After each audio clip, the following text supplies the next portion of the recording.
Assalamualaikum warahmatullahi wabarakatuh. Perkenalkan, saya Hijrah Edumbela, mahasiswa semester 3 dari kelas A program studi pendidikan biologi, jurusan biologi, Fakultas MIPA Universitas Negeri Gorontalo.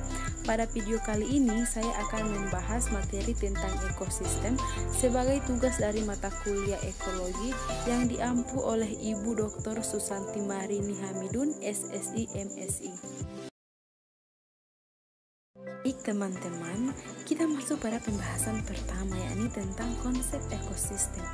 Nah, ekosistem dapat didefinisikan sebagai suatu lingkungan yang melibatkan unsur-unsur biotik dan faktor-faktor fisik serta kimia yang berinteraksi satu sama lain. Nah, kita bisa lihat gambar ini di mana ini merupakan contoh dari suatu ekosistem. Selanjutnya, kita masuk pada ciri-ciri ekosistem. Yang pertama, memiliki sumber energi yang konstan.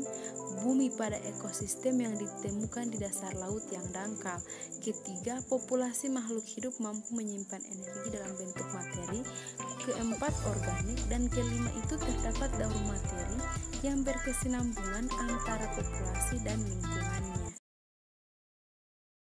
Selanjutnya, kita masuk ke komponen ekosistem. Nah, berdasarkan fungsinya, ekosistem itu dibagi menjadi dua, yakni komponen autotrof, di mana organisme mampu menyediakan makanan sendiri berupa bahan anorganik dan bahan organik. Sedangkan komponen heterotrof, yakni organisme yang mampu memanfaatkan bahan-bahan organik sebagai bahan makanannya. Kemudian ada juga yang berdasarkan komponen penyusunnya. Yang pertama itu komponen abiotik, yang kedua produsen yaitu organisme autotrof, yang ketiga konsumen yaitu heterotrof, dan yang keempat ini yakni pengurai perombak yaitu organisme yang menguraikan bahan organik yang berasal dari organisme yang telah mati.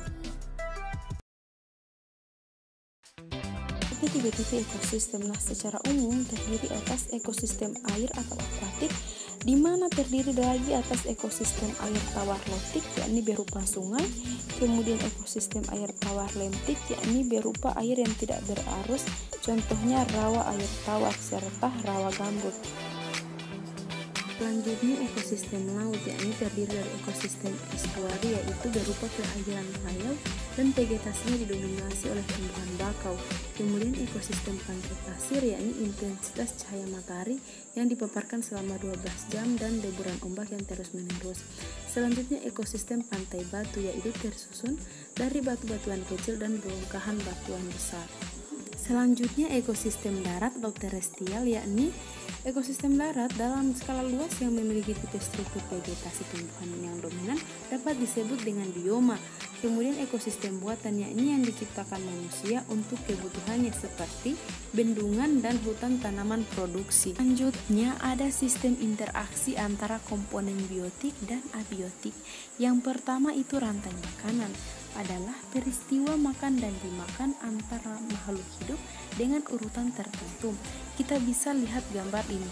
Nah, inilah dia contoh rantai makanan, artinya saling makan dan dimakan. Kemudian ada jaring-jaring makanan dan piramida makanan. Nah, jaring-jaring makanan itu adalah sekumpulan rantai makanan yang saling berhubungan. Sementara untuk piramida makanan kita bisa mengamati gambar berikut ini.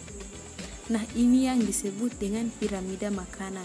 Selanjutnya kita masuk pada interaksi antar individu yang terdiri dari netralisme, komensalisme, parasitisme, predasi, serta herbivori.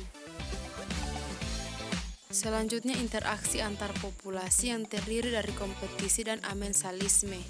Yang terakhir ada interaksi antar komunitas, yaitu kumpulan beberapa populasi.